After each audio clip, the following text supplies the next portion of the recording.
just accidentally knocked through a wall. He unexpectedly found a large amount of cash hidden inside. But that was not all. The entire room was a giant vault. One wall was behind another wall. The endless stream of banknotes made them lose their minds. Shit. They moved the money to the car again and again, but there was simply too much money.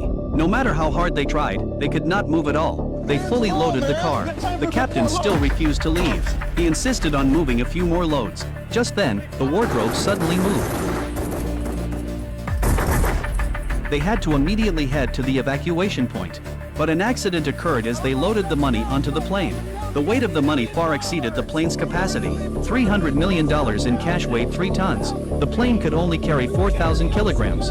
Furthermore, they had to fly over the Andes Mountains, which are over 6,000 meters high. With this weight, they likely could not fly over them. But no one was willing to give up the money, so they decided to take a risk. They took off with 3 tons of cash. For safety, they kept the flight altitude at 500 meters. But as they approached the Andes Mountains, the plane began to shake slightly as they ascended. The pressure on the plane increased. However, they had to cross this mountain range. When the plane reached its altitude limit, the shaking became more severe. Worse, the engine began to make strange sounds. For safety, they had to throw out $100 million.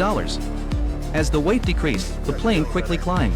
But just as they were about to cross the summit, the plane began to drop rapidly. They had no choice but to throw out all of the remaining $200 million in cash. But it was too late. The helicopter was completely out of control. It could not fly normally. It was forced to land on a farm. Luckily, the people inside were all safe. After escaping the plane, they prepared to look for the cash they had just thrown out. But unexpectedly, the money had already fallen into the hands of the local residents. These people were not to be messed with.